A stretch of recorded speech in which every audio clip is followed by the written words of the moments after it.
This video is just a quick preview of one of over 200 step-by-step percussion lessons included in our Conga Chops membership. So don't forget to hit like and subscribe, and head over to congachops.com to start your free 7-day trial and check out everything we've got on the site.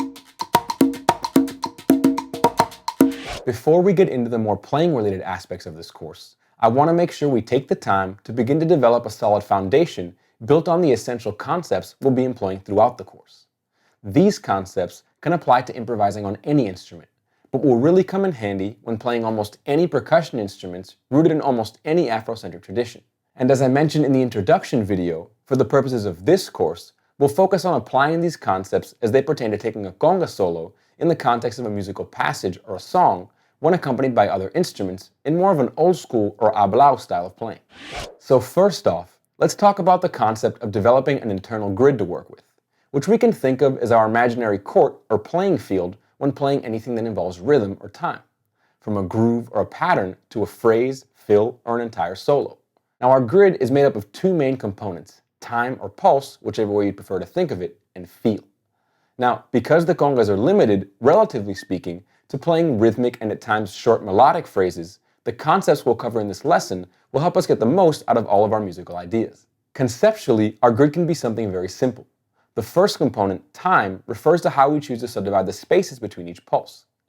In the case of playing in 4/4 or cut time, like we'll focus on in this course, we'll most commonly choose to subdivide each pulse into groups of 2 or 3 notes. Groups of 2 will involve counting and playing binary note values, such as quarter notes, eighth notes, sixteenths, etc., and tertiary note values, groups of 3 that will involve quarter note triplets, eighth note triplets, sixteenth note triplets, and so on. So just to recap, I'll cycle through the different common subdivisions we'll use using open tones in 4/4, which means that each quarter note in the bar will be equal to 1 metronome pulse. 1, 2, 3, 4.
Now let's do the same thing in cut time, which simply means that the metronome pulse will be equal in value to the half note in the bar. Now, when working at certain tempos throughout this course, this will be our meter of choice, as it's common for many Afrocentric derived rhythms at faster tempos, as leaving more space between the metronome beeps, which will serve as our pulse, will allow us to be a bit more flexible with the feel or the swing we play with, more flexible with our grid. And pay close attention to the count off at the beginning of the example, which will set up our cut time meter and pulse. 1, 2, 1, 2, 3, 4.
Now, if you're interested in learning more about what we do on Conga Chops and how we can help you further your skills, come check us out at congachops.com.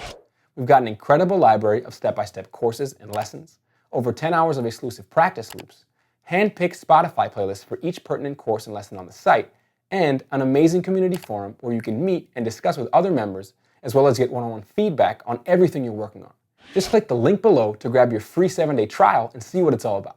Now, please don't forget to show your support for our channel by giving this video a like, leaving a comment down below as far as what you'd like to see me cover next, and hitting subscribe so you can catch our new videos. I'll see you in the next lesson.